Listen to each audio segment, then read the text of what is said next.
Hi everybody, this is Sandra Angelo broadcasting live from Sandyland. I'm super excited to be with you again tonight. And tonight our topic is, how do masters do that? I'm going to pull back the curtain and reveal some really cool things that masters don't want you to know because they don't want the competition. So why do I tell you what to do and how to get from amateur to amazing? Because I was born to make you good. My role in life is to be a catalyst who helps everybody develop the drawing skills that they need so that their papers and their canvas will begin to look like the creative ideas in their head. Because we all have creative ideas, but it's really hard to get the paper to look like that. And so today I'm going to pull back the curtain and I'm going to show you 4 things that masters don't want you to know. And we're going to talk about how to go from inspiring yourself with this amazingly creative idea, how to shoot the right kind of photos, and then how to go beyond that photo so that you're not just copying photos, but you're actually creating masterpieces. And we're going to talk about how you get to that masterpiece. What is the process that you go through when you're developing those amazing compositions, and when you're solving the color theory problems, and when you're picking out the pencils and picking out the paper, and where do you end up at the end of all of that? Because, you know, masters don't just sit down and spit out masterpieces. They actually work hard at doing what they do, just like any Olympic athlete works really hard before they get it right. And so we're going to be covering all that today. Now, I just want to check that I'm on the right page because I noticed that there's no comments. And I want to be sure that you all are here. So if you happen to be watching right now, would you just post, "Hi Sandra, here I am. We're here in Sandyland." So I'm getting a little nervous right now thinking that I might be on the wrong page. Anybody out there? Okay, cool. I can see my computer over there, and I see Boyd posted and Shannon posted, and for some reason it's just not showing up on my tablet, so we're in good shape. I just wanted to make sure I was with you guys in Sandyland and not talking to some obscure page where there's no one there. Okay, so first of all, before we talk about the process that masters go through, I'm actually going to give you your motivational speech. I kind of call this an adrenaline for the brain because you have to fight an interior war in order to become successful. And that interior war constitutes of a lot of different things. The first thing that has to happen is you have to get rid of that old tape, whether it's from you or it's someone in your past that told you that you aren't good at art. And it doesn't matter whether you're good. I was horrible at art when I first started, and I became the #1 drawing category in the #1 website in the whole world. And I was awful when I started. So if you aren't good, no big deal. Just say NBD. No big deal. I don't have to be good to succeed. I just have to want to succeed. And then the second thing we need to get rid of is this wibbly wobbly stuff. Somebody asked me the other day if I have trial memberships, and I said no. I don't want anybody in here who isn't sure, because I only want the people who are all in. You're either in or you're out. There's no such thing. I don't want to deal with lukewarm people, people who are not really wanting to be amazing and really wanting to be good and being willing to put the time in. And so you just have to check your commitment meter. You have to ask yourself, do you really want this to happen? Because if you do, you're the one who has to make it happen. The only one who can make you really good is the person in the mirror. I can give you all the treasure maps and all the secrets that the masters did and all the formulas for success, but if you don't pick up that pencil, you're not going to get good. I took a course one time with a good friend where we were both in dire straits, and I had just lost my home and business. I'd lost 900 pieces of art, all the masters for my books and videos, and everything I needed to earn a living. And my personal stuff and everything. Life was hard. And so I hired this coach to help me restart my business. And this other person was kind of restarting too. And so we went through the same program together. We went to all these amazing consultations. We got lots of private coaching online. This guy stayed with us for a year. And during that time, I went from nothing to writing more than 40 books and producing about 20 videos in a space of about a year. Well, maybe it was 30 books, 30 step-by-step courses, and the DVDs that go with it in about a year. And that person got half of one book done. And what was the difference? We both went to the same place. We both have 24 hours in a day. We both heard the same stuff. We were both desperate to succeed. We both really needed to make money. And we both really needed to elevate our circumstances. But that one person just lacked commitment. And it had excuses. And so you need to look yourself in the face today and ask yourself, am I going to trade my excuses for success? Because excuses, they don't count. I just answered a post from Debbie Crisafulli. I hope I'm saying your last name right. I haven't really used it that much, but she has an Italian last name. Debbie is just like me.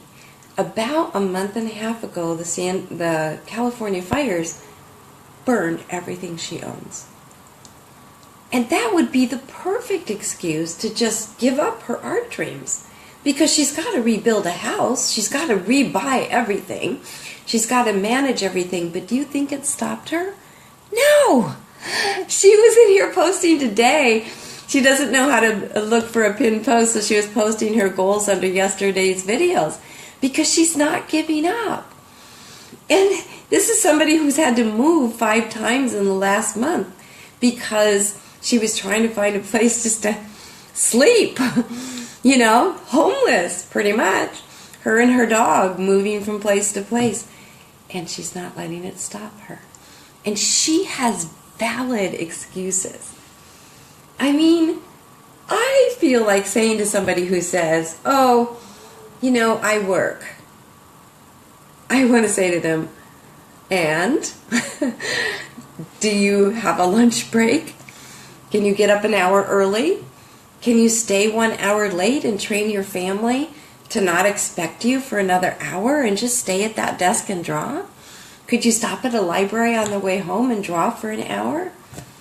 You know, you can find a way if you are willing to trade excuses for success, because we all have excuses.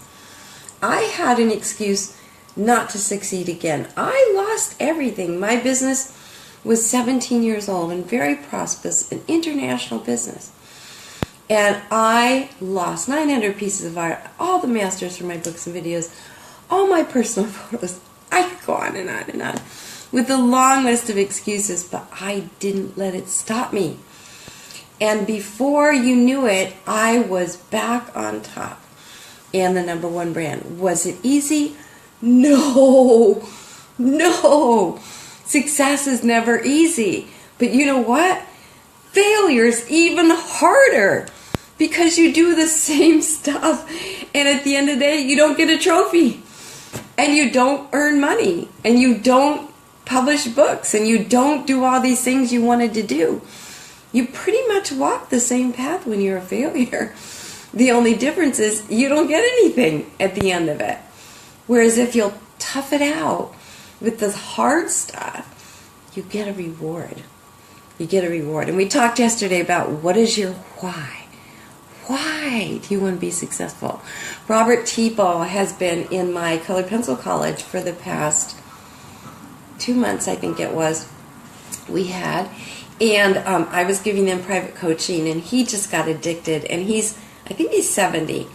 And he said that when he was a teenager at entering college, he really wanted to become an artist. And he ended up being drafted, and then I think he was a pilot, and his life just got in the way. And now he's retired and he has the time. And so he is determined.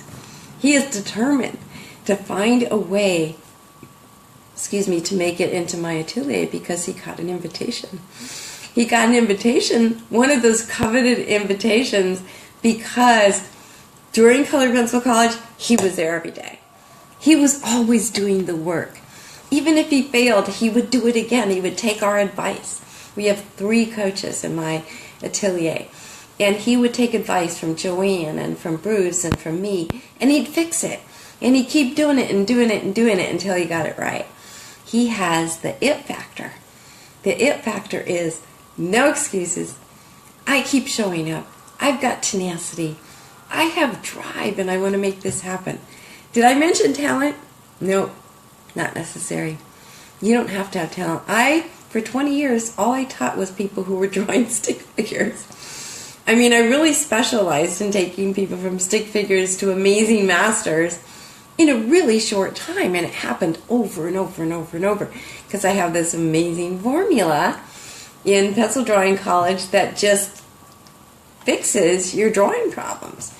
You'll never have to look at your paper again and think, I can't draw. You'll never have that because you'll conquer drawing, and that way you'll be able to approach your paper with confidence, knowing that you're going to get the drawing part right. And in my atelier, I also equip them with color theory skills so they know what pencils to pick up and what papers to use and which colored pencils mix well together to create skin and fur and all those different things.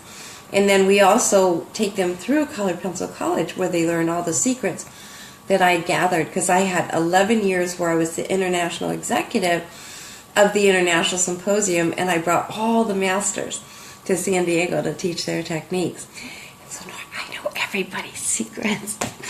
So it's just like one-stop shopping. You don't have to go all over the country and study with all the different masters. I know everything, and we put all that into Colored Pencil College. So in the atelier, they're going to go through that. They're going to go through the pencil drawing. They're going to go to master drawing skills. They're going to go through color theory to learn how to conquer color once and for all. Colored Pencil College in order to develop those amazing secrets that the masters use. And then we're going to take them into the world where what I'm talking about today, and that is, how do you create a masterpiece? I mean, there's a lot of stuff you have to learn before you're capable of creating masterpieces. It's my opinion that you need foundational skills before you try to be creative.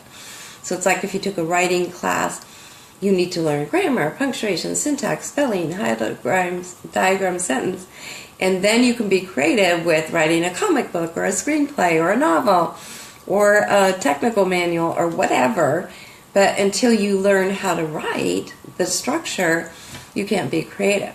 And so in the atelier, we teach you everything about the foundations that make it so that you can create a masterpiece. And in pencil drawing college, that's kind of the first step in mastering art. You're learning how to draw, because drawing is basic to all forms of art. And so we're going to do that in pencil drawing college. So that kind of gives you an overview of the steps that you take. You need to learn to draw first. You need to master colors so you know how to mix the right colors. And you know what's in colors. Like today I'm wearing this beret with a red rose on it. And if I wanted to draw this, I would use red, but for all the shadows I would use green, because that's the complement.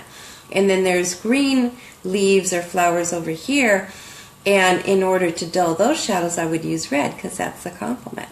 But in my shirt, I wouldn't use red, because this is a pure value. It's just green and white.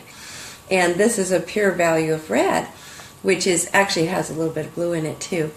And so you learn the color theory so that you know what's in stuff. That way you know which pencils to pick up. And then once you learn the theory, you learn basics of drawing, basics of mixing color. Then you go to the next level, which is mastering methods. And the masters have all these secrets that they don't want to share because they don't want you to be their competition. But I gathered all those secrets over 11 years when I invited 4 or 5 masters a year to San Diego to the Colored Pencil Symposium, and we took everything and stuck it in Colored Pencil College. So it's all in one place.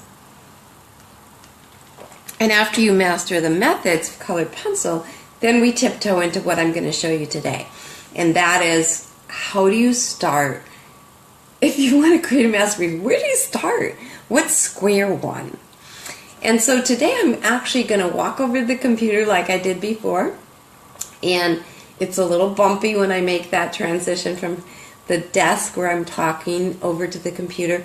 But I've loaded up some artwork that I'm going to show you, and I'm going to walk you through the process of the thinking that went into my brain when I was drawing Becky's bunny, of how I shot the photo, and what I was thinking when I was shooting the photo, like how do you get the right kind of photos that make it easy to draw? And then where did that inspiration come from? Because if something isn't inspired, it just lays there. But when it's inspired, it just blossoms off your paper, and everyone who has the same passions is going to look at your work and go, whoa, you did that? I mean, that is such a good feeling when somebody says, oh my goodness, you did that? That is so cool. I love it when that happens.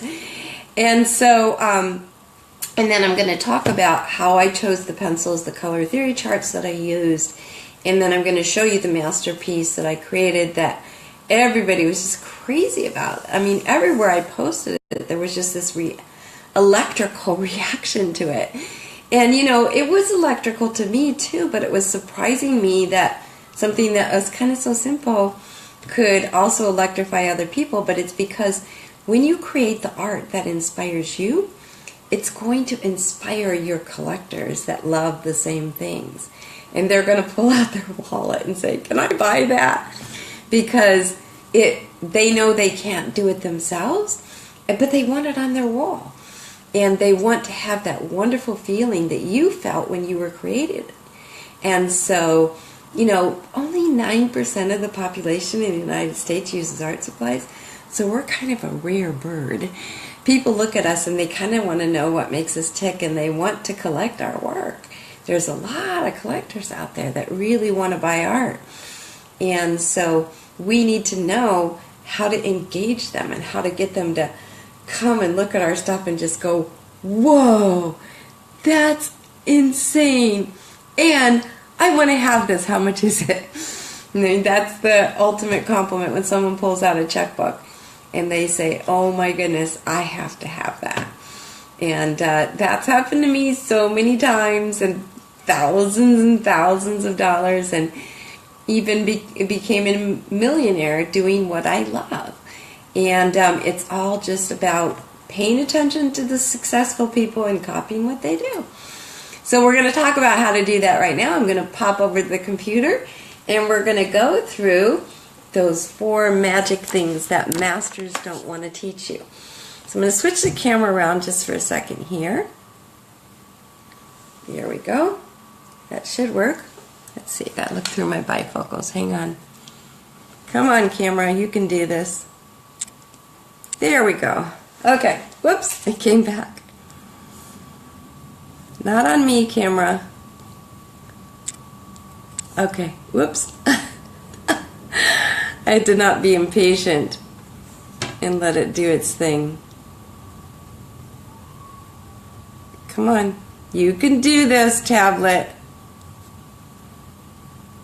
Come on, tablet. Sometimes Facebook Live doesn't work too well.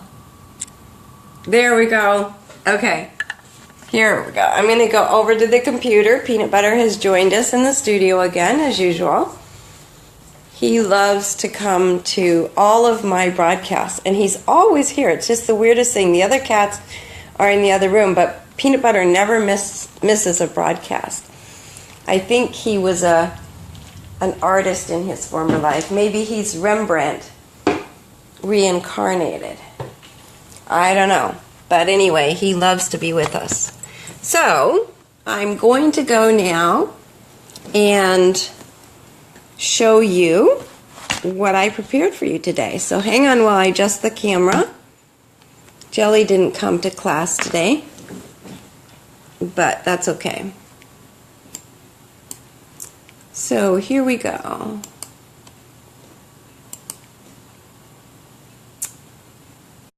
We're going to go to the discussion.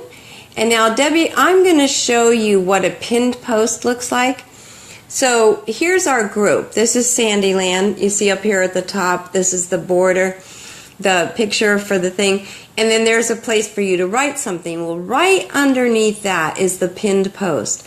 That means that this post is not going to move all day today until I decide to unpin it. If I unpin it, then it can flow with all the other posts. But I put a pinned post at the top because it's the most important thing that I want you to read every day, and I don't want it to move because in Facebook, things move around. As soon as somebody posts or likes or comments on somebody's post, then that post bubbles to the top. So I don't want this to get lost, and that's why I pin it at the top. So at the end of the day today, after I'm finished with this broadcast, I'm actually going to be unpinning this post and putting a post here where you will actually post your goals. So it will say list your goals, and then everybody can post their goals under here, because I really want to see what you did when you did your homework yesterday. I'm holding your feet to the fire because you know what? If there isn't somebody checking on us, a lot of times we don't get things done. And I love it when I have a coach who checks on me and gives me a schedule, because then I know I'm going to get it done. Because I've got someone watching over me to make sure that I'm making my dreams a priority. Okay, so I'm going to start by talking about the moment that I had with Becky. I've talked about this before, so I'll be brief, and that is that Becky's a teenager and she wants to spend time with her friends. Okay, duh.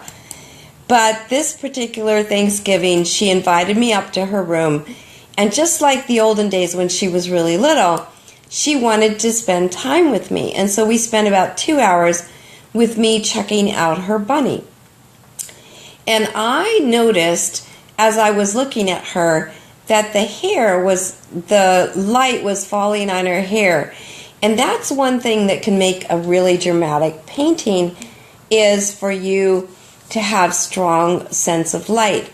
And you can see that the light was shining on her face on this side and then in shadow over here. And I liked the contrast between the light and the shadow.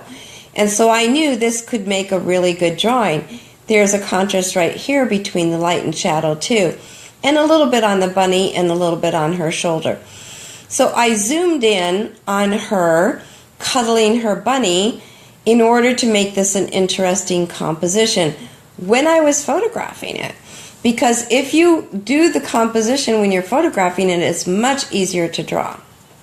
Now, I didn't like the colors in here because the room was kind of dark, and it was a good composition and it was a good pose, but it wasn't the greatest photo in the world. And so when I wanted to work out the composition, I did it in black and white. And so you can see here that I did what is characteristic of me, this is my signature trademark, is to have something escaping the borders. So I put a border around everything, and I let the ear drop below the border because that's my signature style. And so then I worked out all the lights and shadows in the bunny and the hair and the hand and all of that stuff ahead of time. And then once I had the composition worked out, and I do this in black and white because when I work in black and white, it's not complicated. I've only got 12 values to choose from because I have 12 pencils. And so I want to have a good range of values. See, I have strong darks down here and strong darks here and here, so that helps things pop out. I have a good range of values, but I only have 12 pencils to deal with. When you're dealing with colored pencils, you have a lot of choices, and you have to layer pencils, and so you need to understand color theory in order to do that. So now I'm going to go to my color theory charts. Oh no, I'm going to go to the final piece. Okay, so on the final piece you can see that instead of making the dress beige, I chose this color because it's the complement of her skin tone. And I knew that when you put complementary colors next to each other, it will help them become more vibrant and more alive. And so I made sure that I used the complement that I found on the color theory chart. And then I added a huge range of colors for her hair so that it would look real and it would have depth.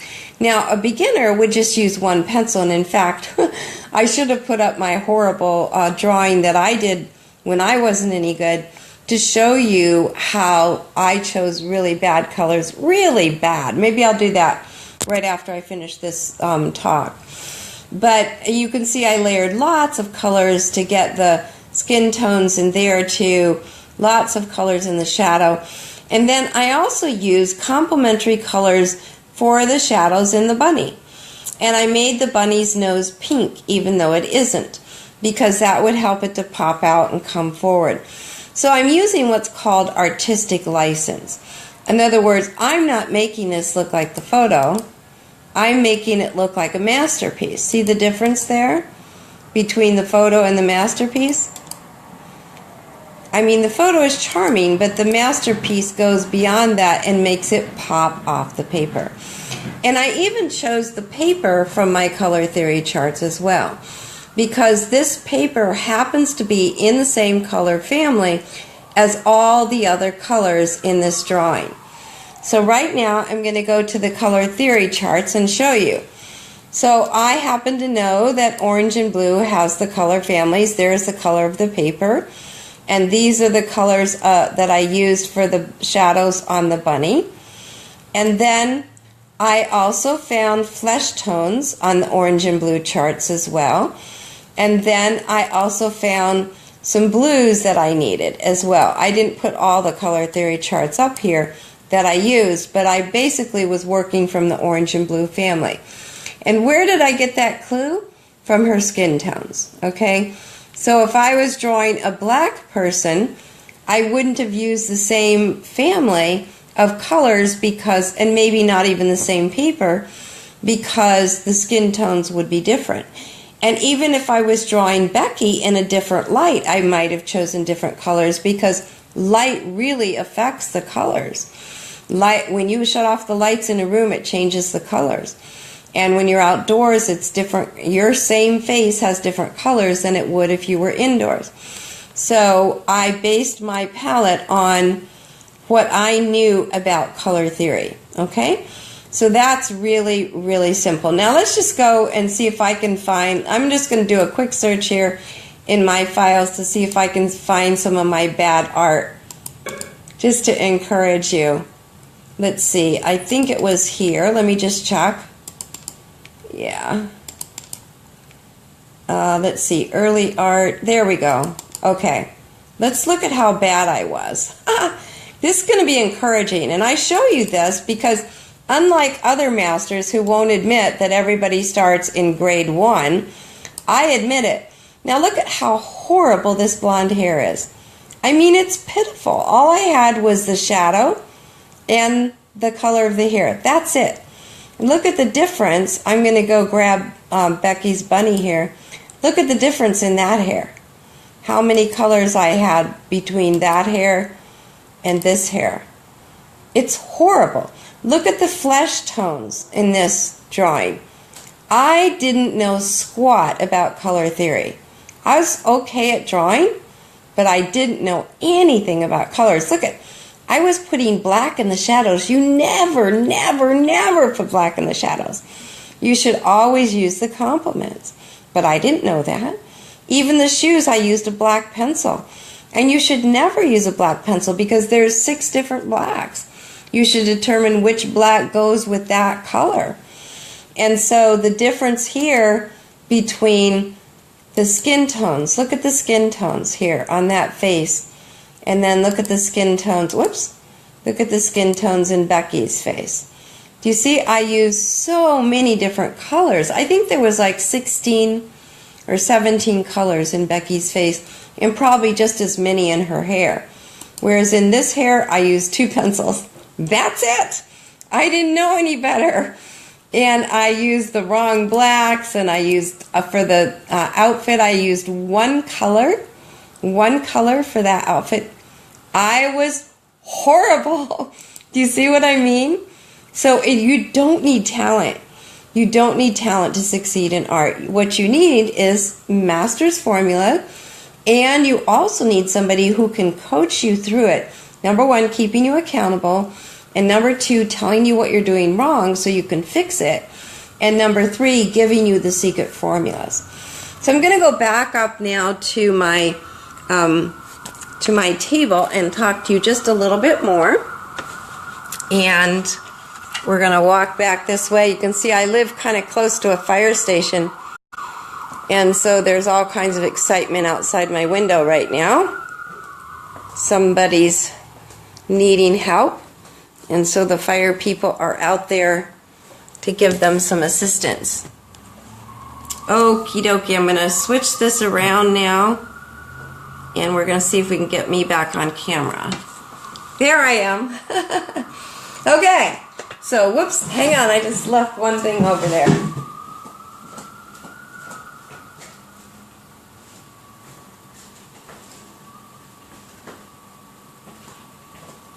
Okay, I'm back. I need my water. This is my art juice. Keeps me going. And by the way, I've got a rule in my studio that I never allow any water on my desk.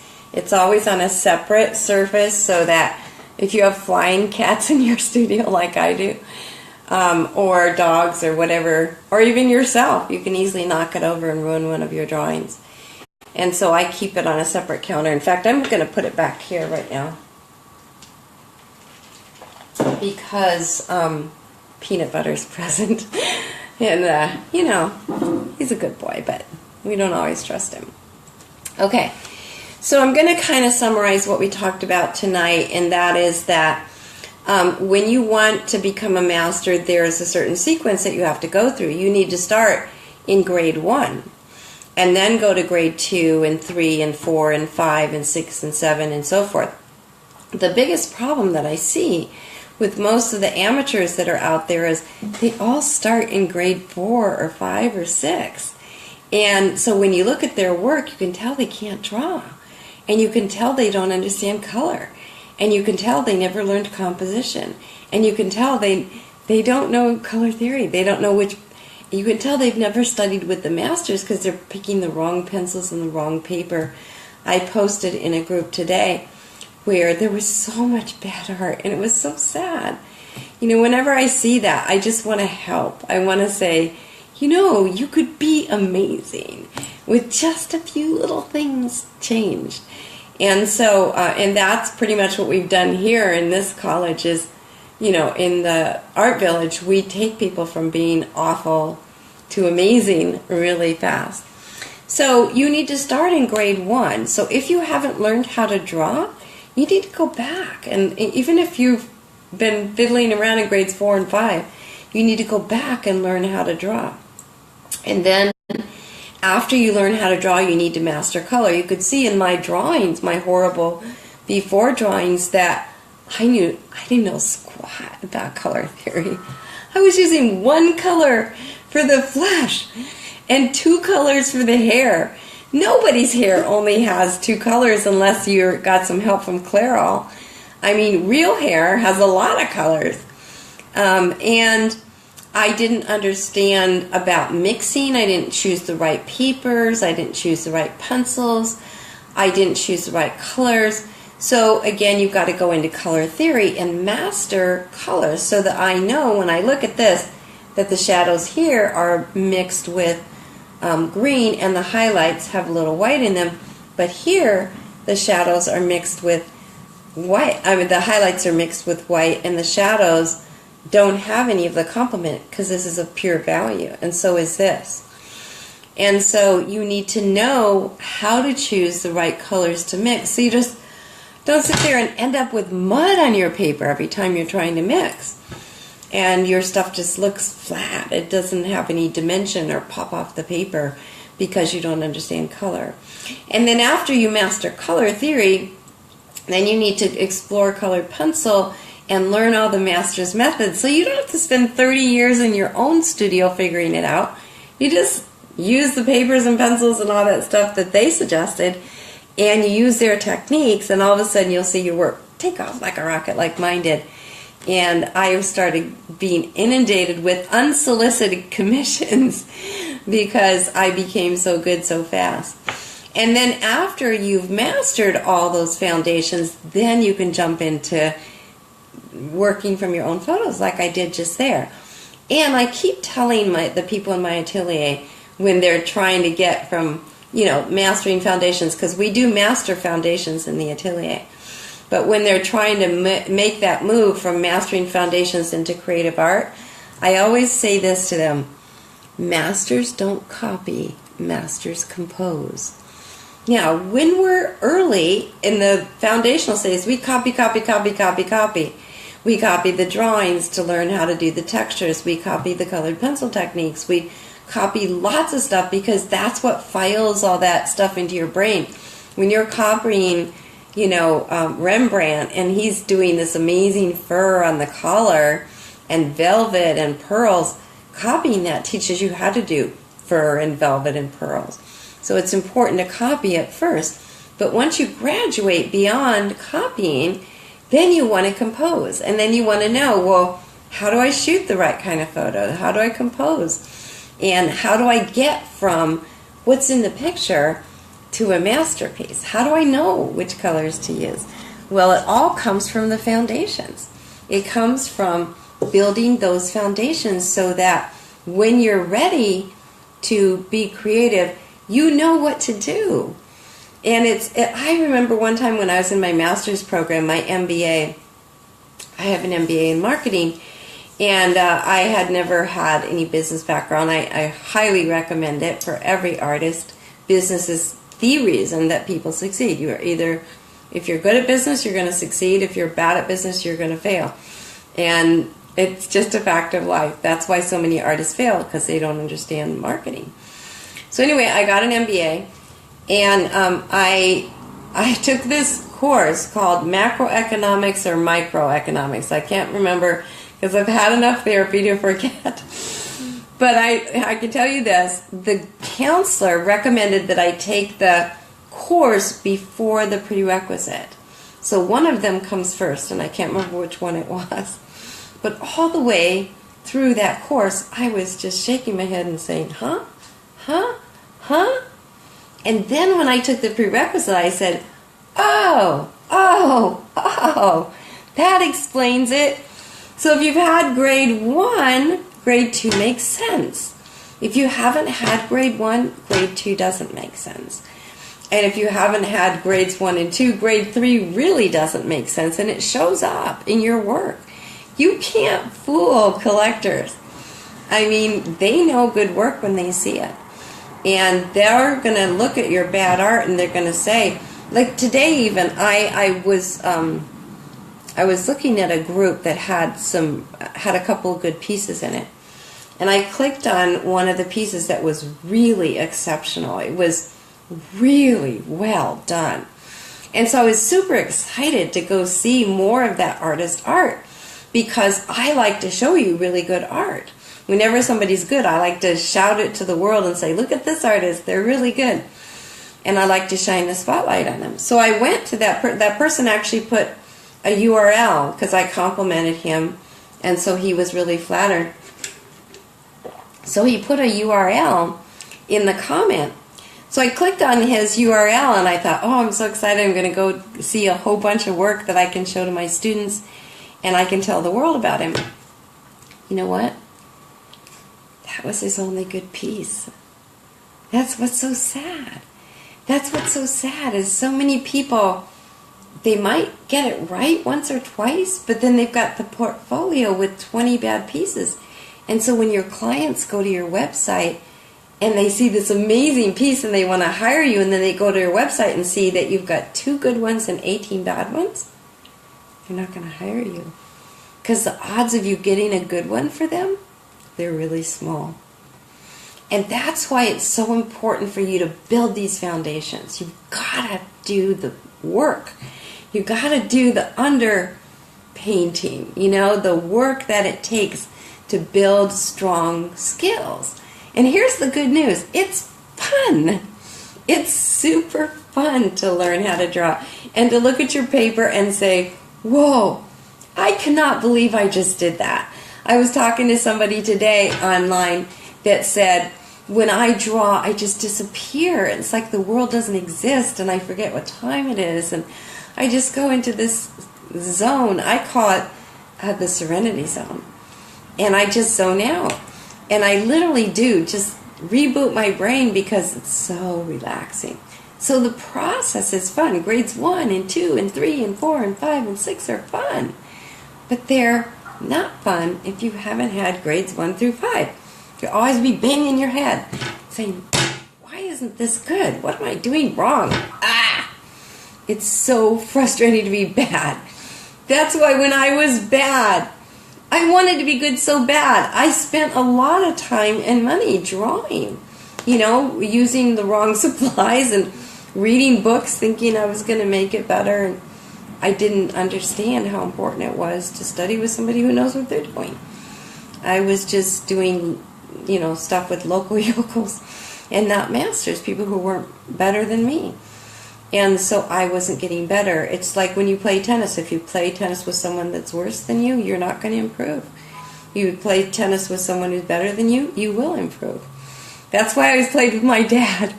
He was way better than me, and he would give me double lines to lob the ball over on his court. And he would take single lines, and he was left-handed. He'd play with his right hand just to give me all these advantages.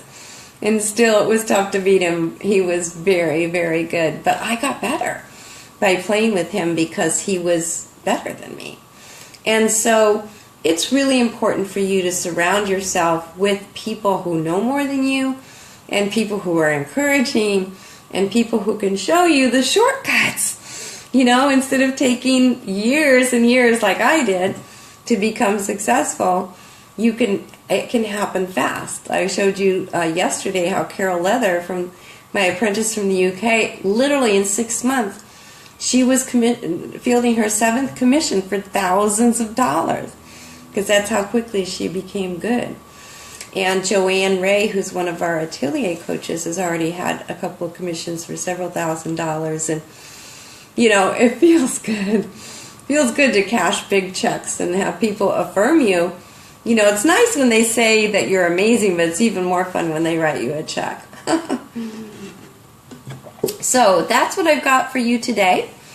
And I have a new setup in my studio where I will be able to actually draw live, but I want to encourage you to go back to pencildrawingcollege.com and make sure you did sign up for that, because pencildrawingcollege.com sends you all the notices of what's coming that day, and it also sends you all the notices of when the college opens and all that.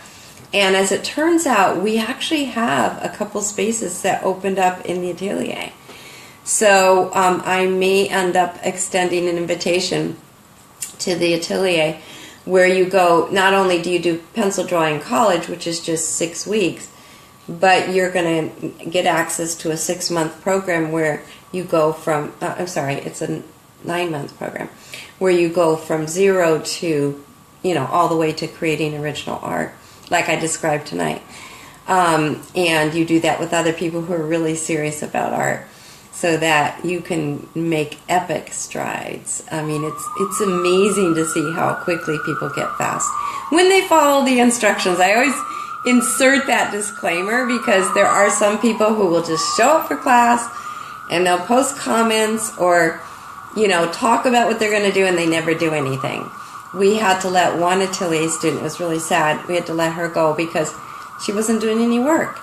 And we don't, in the atelier, we're there to become really good. So we just didn't want that spot to be taken up with someone who wasn't going to do the work. Because there's people knocking on the door saying, can I get in? Can I get in? Please invite me. And so we wanted to be sure that all the people that are in there are taking advantage of the program and not just sitting on their, rear end and not doing anything. So, all right, so that's what I have for you tonight. And now I'm going to go live and post a thing at the very top of your page, which is pinned. And remember, you have your banner that says Sandyland, and then you have Write Something, which is where you get to post your stuff. And then the next post on there is pinned. In other words, no one can move it. Excuse me. It won't go up and down when people post. You'll stay right at the top. And that's where I want you to post last night's homework. And tonight's homework is be sure to add your why. In other words, at the top of your goals, we want to know why. Why do you want to do this? You know why I do what I do for you? It's crazy fun to watch you succeed. I love it when you come to my course and you're no good, like I was. And then I carefully nurture you and I teach you and I correct you and our other coaches correct you. And at the end, you're amazing. I mean, it kind of feels like being a fairy art mother. It's like we didn't really wave a wand, but we changed your life, you know, and that's really fun. That's really, really fun. And as an artist, you can change lives too. I remember one of the drawings that I did, I lost my kitty, and we all lose pets because they don't live as long as we do. It's really hard. But I lost my kitty, and I did a drawing of the kitty, and one of my students loved the drawing. He said, okay, can I please buy a print? I can't afford the original, but can I please buy a print? I want to give it to my granddaughter because it looks a lot like her kitty. And I said, okay. So I sold her a print, and she, you know, framed it, and she drove to her granddaughter's house for the next holiday, and her granddaughter came flying out of the door before she even got out of the car and jumped into her lap and just started sobbing. The grandma was in the back seat, and the little girl jumped in and just started sobbing and sobbing and sobbing. And the grandmother comforted her and tried to hear what she was saying between the blubbering, and finally she settled down enough to say, my kitty just got run over. Ah, I can hardly even say that. It just hurts my heart. And then she started crying again, and the grandma started crying. And when they finally calmed down, I always call tears God's antidepressant. You really should cry when you're sad. It's really important to do that. But when they stopped crying, her grandmother said, honey, I have a gift for you. And so she brought out the cat that I had drawn. And the little girl opened it up, and she just went limp in her grandmother's hand, and she says, oh, Grammy, he's still here. I'm almost ready to cry when I'm talking about this because I'm a cat lady. And my drawing healed a little girl. You know?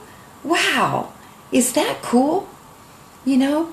What if my travel agent that I talked to yesterday, Wendy, what if she learned how to draw horses from me, and she drew the horse that her daughter had had from age 8 to 28, and she gave that to her and said, here's Midnight, he's still alive, put him on your wall, and enjoy the feelings.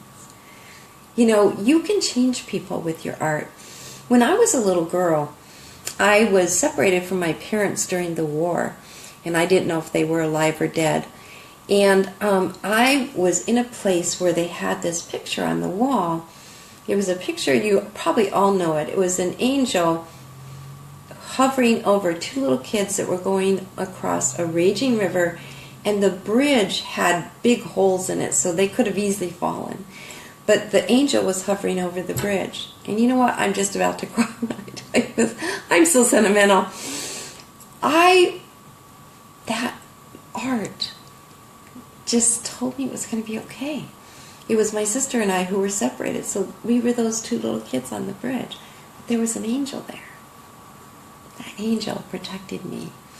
And you know what? I felt that angel so many times in my life, and it was the art. It was the art that taught me, it's okay. There's an angel. She's going to take care of you. You know, and when my fire happened, you know, and I lost everything, I could feel the presence of angels. I could feel, in fact, God sent all kinds of angels into my life, like 50 different people that I didn't even know, to help me with whatever it was I needed help with. And it was the art that taught me that principle. So you can make a difference with your art. You can heal people. You can make people laugh. You can make them cry. You can make them feel comforted. You can comfort yourself by drawing the cats or dogs or people that you've lost. I've done that before. You know, drawing my daddy and my mommy that died really young. It was so amazing to me because the whole time I was drawing, I was reliving these amazing memories that I had with mommy and daddy. And when I look at their pictures on my wall, they're still here. I can feel their presence. I can feel what they left in me. And I can feel the things that made me who I am because of them. And the drawing really helps to process all of that. So I hope you're going to get excited. I talked a little bit about my why just now, but your homework is to post your why and then post your goals. And I want to tell you a secret. You don't have to run everything together. When you hold, in fact, let me go, I'm going to show this to you. I'm going to just run over this really quick and show this to you. So here we go. Let me do this. We don't need me on camera. Hello, tablet. Okay. So I'm going to go over and show this to you. When you're posting your goals, here's how you're going to do it. Let me just see how I can make this work. I'm going to try to show you. If you're typing something, let's get the camera pointed up here. I'm just going to open up a place here and type. So let's just say I'm just going to type gibberish. Okay? This has nothing to do with anything. Now, instead of having waiting until the return, I can do this. I can go down and hold. Let's see if I can make this happen. All right, so I hold my control key and my shift key, my enter key. Okay? And when I hold that, oops, that was the wrong key. Sorry. Let me put a comment in there. Oh! My computer just went crazy. Hang on, I'll be right back. Okay. I'll post this. Now, when you're putting a comment in, if you don't hit this key, all of your stuff will go together. So excuse my bad camera work. I'm going to put a comment here, and I start typing in like this. And if I'm not careful, then I'm just going to have this huge paragraph that has no returns in it. So if I hit, let me see if I can do this. If I hit shift, I hit the wrong key. So if I hit the shift key, that's this one right here. If I hit that shift key, and I also hit this enter key, okay? I hit them both at the same time, it will go to the next line. So see? Now it went to the next line. So now I can start typing in again, and then I can hit shift and enter and type in again. And this way you can make your sentences sound, you can make things sound better. Because the problem is if you just put it all in one, let me just go find under videos, we have some people who did that. It's really hard to read. So I'm just going to go to this. Hi everybody, this is Sandra Angelo broadcasting live from San Diego. Okay, so this is, see how this is all just running together? You see that? And it's harder to read. So if you hit a return and you make your sentences really short, it's easier to read. Okay? So that should make it easy for you. I'm going to post a thing with where you can put your goals. It's at the pinned post. That wasn't a very fancy tutorial, but I'll try to put it in words too. And we'll see if we can make that happen for you. Okay. So I'm about to sign off, and my camera's crooked. Thank you so much for joining me. I'm super happy that you were here today. And remember, this is number 6. This is session number 6. So if you want to watch the other sessions that we had earlier, just go under videos on your computer. Unfortunately, on the tablet, it doesn't show the videos at the top. So you need to go on your computer, and on the left-hand side in your computer, there's a big list of things, that discussion and videos and photos and so forth. So click on videos, and you can watch all the other episodes that we've had in here. We're only going to be leaving them up for 2 weeks. So be sure that you listen to them right away. And they're long. You know, I take about an hour, 45 minutes to an hour, and sometimes an hour and a half for the lessons. So, you know, it can kind of be daunting to listen to all that. So what I suggest you do is just put it on while you're house cleaning or doing the dishes or the laundry or anywhere where you can hear it. Just put it on your phone or on your tablet and stick it on the table when you're drawing or whatever. And that way you can listen, because a lot of it is just motivational. But the motivation matters, you know, because all of our success starts right here. All of our success starts with a decision that we're going to succeed, and then that commitment to make our dreams come true, and the stick-to-itiveness. When I look at the atelier, when I invite people into the atelier, I look for 3 things. I look for tenacity. Do they keep going and not give up even when it's hard and they get discouraged?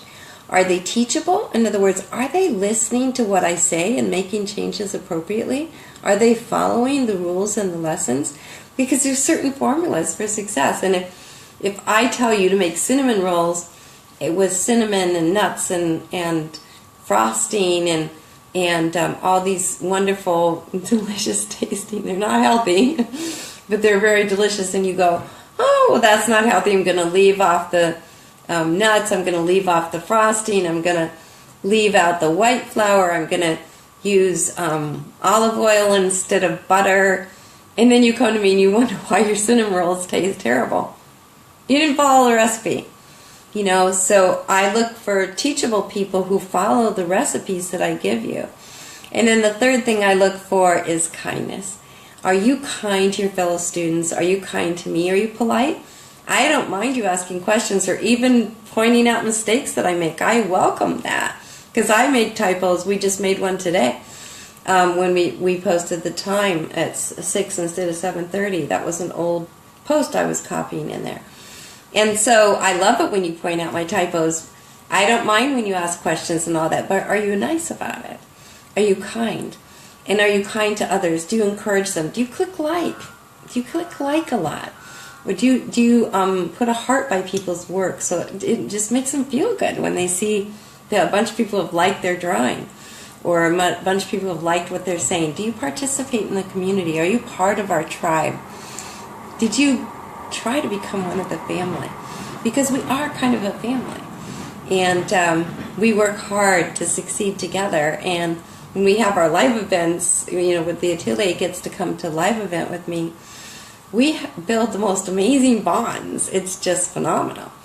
And so are you like that? So those are the kinds I look for in atelier candidates. And so those are all things that will help you become immensely successful. So I'm going to log off now and tell you I'll be back again tomorrow at 7:30 like usual. Peanut Butter will be here too. He's fast asleep. I can see I have fascinated him tonight. And I want to encourage you, like I always do when I sign off, don't settle for mediocre. Don't stay stuck. It's too embarrassing and it's too painful. I'm embarrassed over those drawings that I showed you. Thank God I didn't stay there.